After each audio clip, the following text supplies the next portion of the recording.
सभायमान गुरु प्यारे सत्संगी जनों, आओ सब तो पहला सतगुरु जी की बख्शिश की हुई फतेह नाल सांझ पाइए। आखो जी वाहिगुरु जी का खालसा वाहिगुरु जी की फतेह। सतगुरु जी की अपार बख्शिश किरपा सदका गुरमत ज्ञान मिशनरी कॉलेज लुधियाना की सिक्खी लहर टीम वालों और फतेह यूथ क्लब हुशियारपुर के वीरां वालों अज का ये जिहड़ा दीवान है आप जी के नगर विखे रखा गया है। मैं बेनती कराँगा कि जिथों तक भी इस स्पीकर की आवाज़ आ रही है, जिहड़े भी माई भाई इस आवाज़ को सुन रहे होण, बेनती है कि आप जी के गुरुद्वारा साहब विखे असी इन्नी दूर तो चल करके आए हाँ और प्रबंधक साहबान ने सारे प्रबंध किए ने। सो साडा नगर निवासियों का भी फर्ज बनता है कि अपने रजेवियां नूं समेटते हुए संकोचदियां होया असी जल्दी तो जल्दी गुरुद्वारा साहब विखे पहुँचीए ताकि जिहड़े दीवान ने वो आरंभ हो सकन। बच्ची ने इत्थे जो कविता पढ़ी है, मैं हाँ छोटी बच्ची मेरे छोटे जे सवाल ने, सवाल छोटे छोटे पर बड़े ही कमाल ने। सवाल जिहड़े बच्ची ने रखे ने उहदे विच साडे बजुर्ग भी आए ने, दादे दादियाँ भी, नानी नानियाँ, माता पिता भी आए ने, भैन भरा भी आए ने। और इस बच्ची ने इन्हां सवालों के राही साडे अंदर नूं हलूलण का यतन किया है, जगाउण का यतन किया है कि असी वाकई ही गुरुद्वारा साहब अपने बच्चों नूं लैके आउंदे हां, कि दादे दादियां ने अपने फर्ज नूं पछाणिया है, कि जिहड़ियां मावां ने वो बच्चों नूं चाहुंदियां ने कि सिख बनन तां कि आप उन्होंने ब्यूटी पार्लर जाना बंद किया है। जेड़े जेड़े कर्म गुरबाणी ने दसे ने कि वाकई असीं वो करने आरंभ किए ने कि जां उहदे तो उल्ट चल रहे हैं। बच्ची ने सानू हलूण के ते जगाउण का यतन किया, भावें कि बोले गए कि सवाल छोटे छोटे ने, पर मैं समझदा ये सवाल छोटे नहीं, ये बहुत वड्डे ने। जिहड़ी साडी दशा इस समय बनी पई है उस हिसाब नाल ये सवाल बहुत कमाल दे ने ते बहुत कीमती ने। बच्ची ने जिवें सानू हलूणिया है कि असी किसी तरह अखां खोलीए ते जागीए, क्योंकि नींद जिहड़ी है मनुख 6 घंटे डॉक्टर कहते हैं कि मनुख नूं जागण वास्ते फिर काम करन वास्ते 6 घंटे आराम दे नाल सोना जरूरी है। जिहड़ा बंदा एक दिन 2 दिन लगातार जागदा रहिंदा है ते तीसरे दिन वो काम नहीं कर सकता। कुदरती गल है कि शरीर निढाल हो जाएगा, मनुख नूं नींद आएगी, अकेवा ते थकेवा हो जाएगा। पर जिहड़ी नींद है कोई 2 घंटे 4 घंटे 6 या 10 घंटे सुता रहे, आखिरकार वो जाग पैंदा है, अख खुल जाती है तो सुत्या होया कई बार बहुत सारे सुपने भी मनुख लै लैंदा है। पर मैं बेनती कर लगा हाँ कि जिहड़ी नींद है शरीरक तौर पर कोई 6 घंटे, कोई 10, कोई 12 घंटे सौंदा है, आखिरकार उस नींद का अंत हो जाता, त्याग देता है। पर एक नींद सतगुरु जी बाणी अंदर फरमान करते हैं कि मनुख नूं ऐसी एक नींद व्यापी हुई, ऐसा सुता होया है, ना ये 2 घंटे ना 10 घंटे ना 12 घंटे, सारी दी सारी जिंदगी है जी सुत्तियां पियां ही लंघदी जा रही है। पर ये मनुख जागण वास्ते तैयार ही नहीं है। माफ़ करना, जिहड़ा बंदा सुता होवे ना वो कहता मैं आराम कर लगा, मेरे लागे रौला ना कोई पायो, मेरे लागे कोई खड़ाक नहीं होना चाहिए क्योंकि मेरी नींद खुल जानी है। तो वाकई इस तरह होंदा है। जिहड़ा तां बंदा नींद लै रहा है उहदे लागे कोई शोर होवे, कोई रौला रप्पा पवे तो वह जाग जाता है। पर जिस बंदे ने घेसल मारी होवे, जिहड़ा ढीठ ताई अपने उत्ते लैके सुता होवे, उन्होंने हलूण के भी जगाउण की कोशिश की जाए तो वह जागण लई तैयार नहीं हुंदा। यही साडी हालत बनी पई है ਸਤਿਗੁਰੂ ਜੀ ਸਾਨੂੰ ਜਗਾ ਰਹੇ ਨੇ, ਪਰ ਅਸੀਂ ਘੇਸਲੇ ਹੋਏ ਹਾਂ, ਅਸੀਂ ਜਾਗਣ ਲਈ ਤਿਆਰ ਨਹੀਂ ਹੈਗੇ। ਕਬੀਰ ਸਾਹਿਬ ਜੀ ਨੇ ਆਪਣੇ ਸ਼ਲੋਕਾਂ ਦੇ ਅੰਦਰ ਇਹ ਬਚਨ ਕਹੇ ਨੇ, ਕਬੀਰ ਸੂਤਾ ਕਿਆ ਕਰੈ ਉੱਠ ਕੇ ਨਾ ਜਪੈ ਮੁਰਾਦ। ਹੇ ਇਨਸਾਨ, ਤੂੰ ਜਾਗਦਾ ਕਿਉਂ ਨਹੀਂ? ਇਹ ਜਿਹੜੀ ਤੈਨੂੰ ਨੀਂਦ ਵਿਆਪੀ ਹੋਈ ਹੈ, ਇਹਨੂੰ ਛੱਡਦਾ ਕਿਉਂ ਨਹੀਂ ਹੈ? ਤੇ ਨੀਂਦ ਕੋਈ ਸਰੀਰਕ ਤਲ ਤੇ ਨਹੀਂ, ਬਲਕਿ ਸਾਨੂੰ ਮਨ ਕਰਕੇ, ਇਹਨਾਂ ਗਿਆਨ ਇੰਦਰੀਆਂ ਕਰਕੇ, ਭਾਵੇਂ ਸਾਡੀਆਂ ਅੱਖਾਂ ਹੋਣ, ਭਾਵੇਂ ਸਾਡੇ ਕੰਨ ਹੋਣ, ਜਿਹੜੀਆਂ ਅੱਖਾਂ ਨੇ ਸਤਿਗੁਰੂ ਜੀ ਦੇ ਪਾਵਨ ਵਾਕ ਨੇ। ਗੁਰਦੇਵ ਜੀ ਕਹਿੰਦੇ ਨੇ, ਨੈਣੋ ਨੀਂਦ ਪਰ ਦ੍ਰਿਸ਼ਟ ਵਿਕਾਰ, ਸਰਵਣ ਸੋਏ ਸੁਣ ਨਿੰਦ ਵਿਚਾਰ। ਇਹ ਜਿਹੜੀਆਂ ਅੱਖਾਂ ਨੇ, ਪਰਾਇਆ ਰੂਪ ਵੇਖ ਕੇ, ਪਰਾਇਆ ਧਨ ਦੇਖ ਕੇ ਇਹ ਸੁੱਤੀਆਂ ਹੋਈਆਂ ਨੇ, ਜਾਗ ਨਹੀਂ ਰਹੀਆਂ। ਇੱਥੋਂ ਤੱਕ ਮਨੁੱਖ ਬੋਲਾ ਵੀ ਹੋਇਆ ਪਿਆ, ਇਸ ਨੂੰ ਕੋਈ ਸੁਣਾਈ ਨਹੀਂ ਦਿੰਦਾ। ਗੁਰਦੇਵ ਜੀ ਪਾਵਨ ਬਾਣੀ ਅੰਦਰ ਬਚਨ ਕਰਦੇ ਨੇ, ਮਾਇਆ ਧਾਰੀ ਅਤ ਅੰਨਾ ਬੋਲਾ, ਸ਼ਬਦ ਨਾ ਸੁਣੀ ਬਹੁ ਰੋਲ ਕਚੋਲਾ। ਇੰਨੀ ਨੀਂਦ ਇਸ ਮਨੁੱਖ ਨੂੰ ਵਿਆਪੀ ਹੋਈ ਹੈ ਕਿ ਕੋਈ ਤਰਲੇ ਕੱਢਦਾ ਰਵੇ, ਕੋਈ ਆਵਾਜ਼ਾਂ ਦਿੰਦਾ ਰਵੇ ਮਦਦ ਵਾਸਤੇ, ਸਹਾਇਤਾ ਵਾਸਤੇ। ਇੱਥੋਂ ਤੱਕ ਕਿ ਕਈ ਵਾਰ ਜਿਹੜਾ ਭਰਾ ਹੈ, ਮਾਂ ਬਾਪ ਵੀ ਮਨੁੱਖ ਨੂੰ ਨਜ਼ਰ ਨਹੀਂ ਆਉਂਦੇ, ਕਿਉਂਕਿ ਸੁੱਤਾ ਪਿਆ, ਕਿਸ ਦਾ ਚੀਕ ਚਿਹਾੜਾ ਇਸ ਨੂੰ ਸੁਣਾਈ ਨਹੀਂ ਦਿੰਦਾ। ਇਹ ਨਾ ਦੇਖ ਰਿਹਾ ਹੈ ਕਿ ਕੌਣ ਮੇਰੇ ਆਂਢ ਗੁਆਂਢ ਦੇ ਵਿੱਚ ਵਿਲਕ ਰਿਹਾ ਹੈ, ਕਿਸ ਨੂੰ ਜ਼ਰੂਰਤ ਹੈ। ਇਹਦੇ ਅੱਖਾਂ ਦੇ ਉੱਤੇ ਬਹੁਤ ਵੱਡਾ ਨੀਂਦ ਦਾ ਪਰਦਾ ਪਿਆ ਹੈ। ਗੁਰਦੇਵ ਜੀ ਕਹਿੰਦੇ ਨੇ, ਨੈਣੋ ਨੀਂਦ ਪਰ ਦ੍ਰਿਸ਼ਟ ਵਿਕਾਰ। ਇਹ ਜਿਹੜੀਆਂ ਅੱਖਾਂ ਨੇ ਪਰਾਇਆ ਰੂਪ ਤੱਕਣ ਦੇ ਵਿੱਚ ਬਹੁਤ ਮਸਤ ਨੇ। ਇੱਥੋਂ ਤੱਕ ਸਾਡੀ ਹਾਲਤ ਹੈ, ਸਾਡੇ ਨਾਲੋਂ ਤੇ ਛੋਟੇ ਛੋਟੇ ਜਿਹੜੇ ਜੀਵ ਨੇ ਉਹ ਵੀ ਸਿਆਣੇ ਨੇ, ਉਹ ਵੀ ਸਮਝ ਜਾਂਦੇ ਨੇ। ਨਕਲੀ ਫੁੱਲ ਰੱਖਿਆ ਹੈ, ਇਹ ਫੁੱਲ ਪਏ ਨੇ, ਕਦੀ ਇਹਦੇ ਉੱਤੇ ਆਣ ਕੇ ਸ਼ਹਿਦ ਦੀ ਮੱਖੀ ਜਾਂ ਭੌਰਾ ਆਣ ਕੇ ਨਹੀਂ ਬੈਠਦਾ ਕਿ ਇਹਦੇ ਉੱਤੇ ਕਿਧਰੇ ਭੌਰਾ ਆਣ ਕੇ ਬੈਠਾ ਹੋਵੇ, ਕਿਧਰੇ ਸ਼ਹਿਦ ਦੀ ਮੱਖੀ ਆਣ ਕੇ ਬੈਠੀ ਹੈ ਕਿ ਇਹਦੇ ਵਿੱਚੋਂ ਮੈਨੂੰ ਮੁਕਰੰਦ ਮਿਲਣੀ ਆ, ਖੁਸ਼ਬੂ ਮਿਲਣੀ ਹੈ, ਇਹਦੇ ਵਿੱਚੋਂ ਸ਼ਹਿਦ ਮਿਲਣਾ।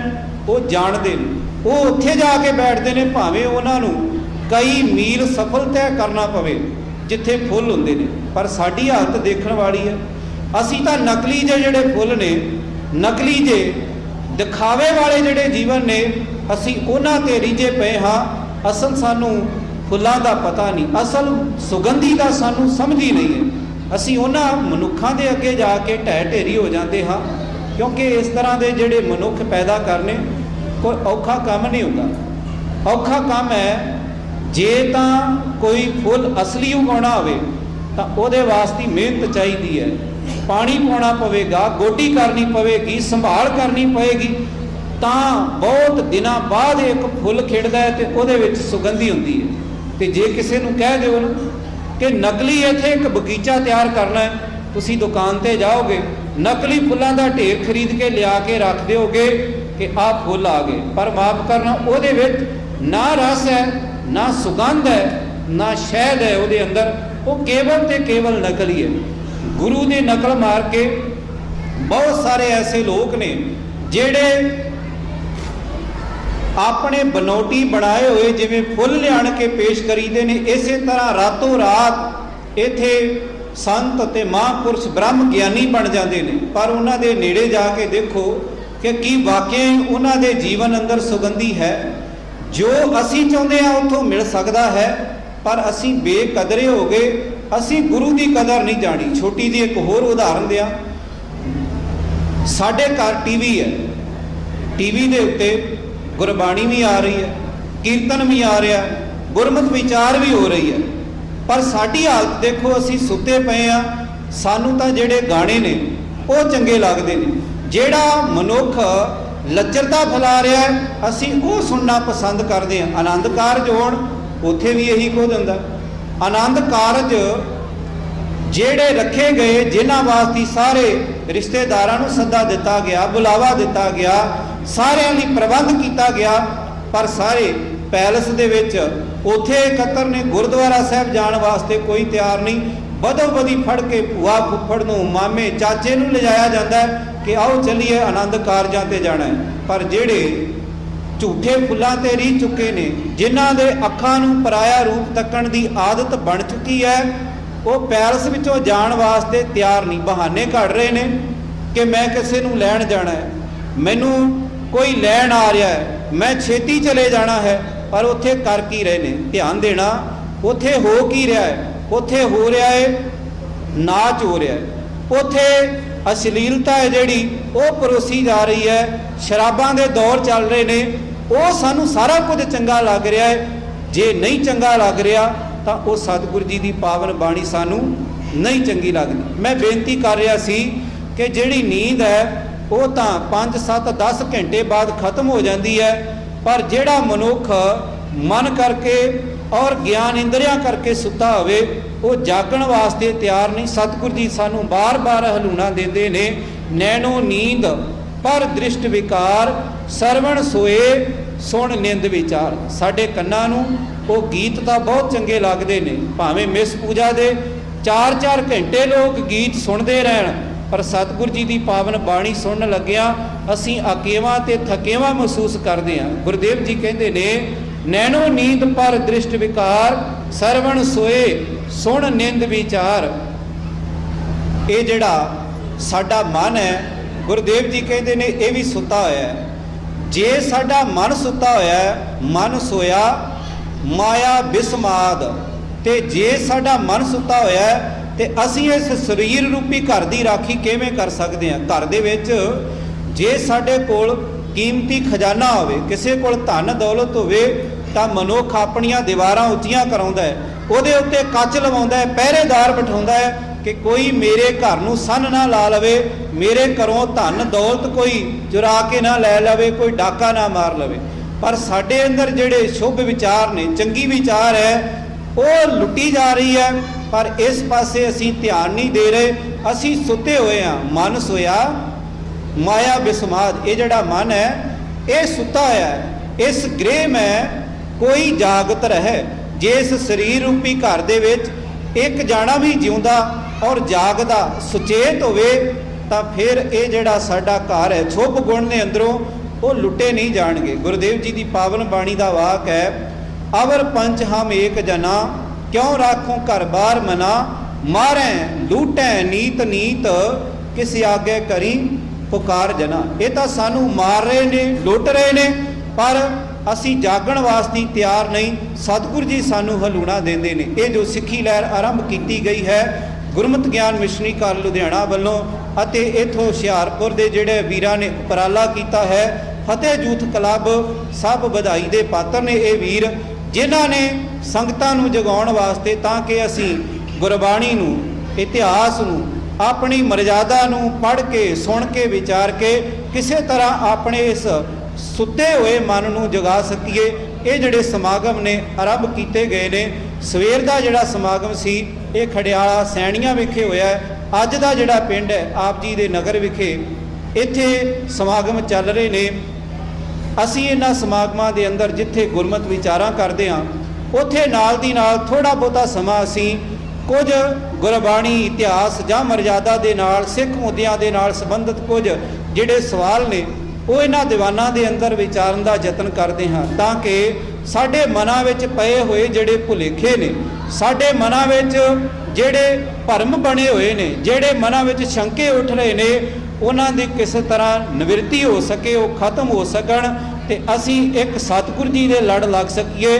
ਕਿਉਂਕਿ ਸਾਡੀ ਹਾਲਤ ਅੱਜ ਬਹੁਤੀ ਚੰਗੀ ਨਹੀਂ। ਕੋਈ ਲਾਲਾਂ ਵਾਲੇ ਪੀਰ ਕੋ ਜਾ ਰਿਹਾ ਹੈ, ਕੋਈ ਲੱਖਾਂ ਦੇ ਦਾਤੇ ਕੋਲ ਜਾ ਰਿਹਾ ਹੈ, ਕੋਈ ਕਿਸੇ ਬਾਬੇ ਕੋਲ ਜਾ ਕੇ ਉੱਥੋਂ ਧਾਗਾ ਤਵੀਤ, ਕੋਈ ਜਲ ਲੈ ਕੇ ਆਪਣੇ ਘਰ ਆ ਰਿਹਾ ਹੈ। ਅਸੀਂ ਕੋਈ ਕਿਸੇ ਪਾਸੇ ਦੌੜ ਰਹੇ ਹਾਂ ਤੇ ਕੋਈ ਕਿਸੇ ਪਾਸੇ ਦੌੜ ਰਹੇ ਹਾਂ। ਗੁਰਦੇਵ ਜੀ ਦਾ ਪਾਵਨ ਬਾਣੀ ਦਾ ਵਾਕ ਅਸੀਂ ਭੁੱਲਦੇ ਜਾ ਰਹੇ ਹਾਂ। ਇੱਕਾ ਬਾਣੀ ਇੱਕ ਗੁਰ ਇੱਕੋ ਸ਼ਬਦ ਵਿਚਾਰ, ਜਾਂ ਗੁਰਦੇਵ ਜੀ ਕਹਿੰਦੇ ਨੇ, ਏਕੋ ਹੈ ਭਾਈ ਏਕੋ ਹੈ ਸਾਹਿਬ ਮੇਰਾ ਏਕੋ ਹੈ। ਇਸ ਇੱਕ ਦੇ ਲੜ ਲੱਗਣ ਵਾਸਤੇ ਅਸੀਂ ਇਹ ਜਿਹੜੇ ਸਮਾਗਮ ਨੇ ਆਰੰਭ ਕੀਤੇ ਨੇ। ਮੇਰੇ ਤੋਂ ਬਾਅਦ ਸਤਿਕਾਰਯੋਗ ਵੀਰ ਭਾਈ ਹਰਜਿੰਦਰ ਸਿੰਘ ਜੀ ਸਭਰਾ, ਉਹਨਾਂ ਨੇ ਆਪ ਜੀ ਦੇ ਨਾਲ ਗੁਰਮਤਿ ਵਿਚਾਰਾਂ ਦੀ ਸਾਂਝ ਕਰਨੀ ਹੈ। ਇਹਨਾਂ ਦੇ ਉਪਰੰਤ ਸਤਿਕਾਰਯੋਗ ਭਾਈ ਸਰਬਜੀਤ ਸਿੰਘ ਜੀ ਤੁੰਦਾ, ਉਹ ਵੀ ਪਹੁੰਚ ਚੁੱਕੇ ਨੇ। ਉਹਨਾਂ ਨੇ ਵੀ ਆਪ ਜੀ ਦੇ ਸਨਮੁਖ ਸਤਿਗੁਰੂ ਜੀ ਦੀ ਪਾਵਨ ਬਾਣੀ ਦੀ ਵਿਚਾਰ ਰੱਖਣੀ ਹੈ। ਨਾਲ ਇੱਕ ਛੋਟੀ ਜਿਹੀ ਬੇਨਤੀ ਕਰਾਂਗਾ ਕਿ ਬਾਹਰ ਜੋ ਧਾਰਮਿਕ ਸਹਿਤ ਹੈ ਉਹ ਇੱਕ ਸਟਾਲ ਲਗਾਇਆ ਗਿਆ ਜਿਹਦੇ ਵਿੱਚ ਬਹੁਤ ਚੋਣਵੀਆਂ ਬਹੁਤ ਕੀਮਤੀ ਜਿਹੜੀਆਂ ਕਿਤਾਬਾਂ ਨੇ ਉਹ ਰੱਖੀਆਂ ਗਈਆਂ ਨੇ ਔਰ ਗੁਰਮਤਿ ਗਿਆਨ ਮਿਸ਼ਨਰੀ ਕਾਲਜ ਦੇ ਸਮੂਹ ਬੁਲਾਰਿਆਂ ਦੀਆਂ ਅਲੱਗ-ਅਲੱਗ ਵਿਸ਼ਿਆਂ ਤੇ ਉੱਥੇ ਸੀਡੀਆਂ ਵੀ ਉਪਲਬਧ ਨੇ। ਬੇਨਤੀ ਕਰਾਂਗੇ ਕਿ ਜਿੱਥੇ ਆਪ ਜੀ ਗੁਰਦੁਆਰਾ ਸਾਹਿਬ ਵਿਖੇ ਹਾਜ਼ਰੀ ਭਰ ਰਹੇ ਹੋ, ਇਹ ਨਾ ਹੋਵੇ ਕਿ ਕੇਵਲ ਅੱਜ ਇੱਕ ਦਿਨ ਅਸੀਂ ਦੀਵਾਨ ਦੇ ਵਿੱਚ ਹਾਜ਼ਰੀ ਭਰੀ ਤੇ ਕੱਲ ਨੂੰ ਫਿਰ ਸਾਰਾ ਕੁਝ ਚੇਤਾ ਭੁੱਲ ਜਾਵੇ। ਉਸ ਚੀਜ਼ ਨੂੰ ਲਗਾਤਾਰ ਅਸੀਂ ਪੜ੍ਹਦੇ ਤੇ ਸੁਣਦੇ ਰਹਿਣਾ ਹੈ। ਇਸ ਵਾਸਤੇ ਉਹ ਕਿਤਾਬਾਂ ਔਰ ਸੀਡੀਆਂ ਆਪਣੇ ਘਰਾਂ ਨੂੰ ਲੈ ਕੇ ਜਾਈਏ।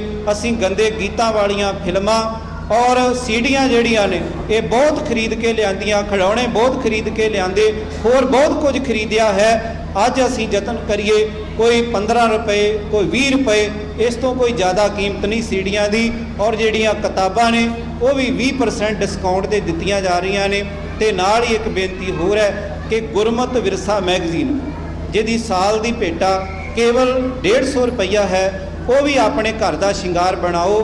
ਜੇਕਰ 150 ਰੁਪਈਆ ਅਸੀਂ ਅੱਜ ਦੇ ਦਿੰਦੇ ਹਾਂ ਤਾਂ ਪੂਰਾ ਸਾਲ ਹਰੇਕ ਮਹੀਨੇ ਇੱਕ ਮੈਗਜ਼ੀਨ ਸਾਡੇ ਘਰ ਆਵੇਗਾ ਜਿਹਦੇ ਵਿੱਚ ਸਿੱਖ ਇਤਿਹਾਸ, ਗੁਰ ਇਤਿਹਾਸ, ਗੁਰਬਾਣੀ ਦੇ ਨਾਲ ਸੰਬੰਧਿਤ ਲੇਖ ਹੋਣਗੇ ਔਰ ਤੁਹਾਡੇ ਵੱਲੋਂ ਭੇਜੇ ਹੋਏ ਜਿਹੜੇ ਸਵਾਲ ਨੇ ਉਹਨਾਂ ਦੇ ਉੱਤਰ ਲਿਖੇ ਹੁੰਦੇ ਨੇ। ਸੋ ਬੇਨਤੀ ਹੈ ਕਿ ਆਪ ਜੀ ਨੇ 2-4 ਕਿਤਾਬਾਂ ਸੀਡੀਆਂ ਆਪਣੇ ਘਰਾਂ ਨੂੰ ਲੈ ਕੇ ਜ਼ਰੂਰ ਜਾਣੀਆਂ। ਹੁਣ ਬੇਨਤੀ ਕਰਾਂਗਾ ਸਤਿਕਾਰਯੋਗ ਭਾਈ ਹਰਜਿੰਦਰ ਸਿੰਘ ਜੀ ਸਭਰਾ ਆਪ ਸੰਗਤਾਂ ਦੇ ਸਨਮੁਖ ਹੋਣ, ਸਤਿਗੁਰੂ ਜੀ ਦੀ ਪਾਵਨ ਬਾਣੀ ਦੀ ਵਿਚਾਰ ਆਪ ਜੀ ਨੂੰ ਸ਼ਰਵਣ ਕਰਵਾਉਣ। ਵਾਹਿਗੁਰੂ ਜੀ ਕਾ ਖਾਲਸਾ, ਵਾਹਿਗੁਰੂ ਜੀ ਕੀ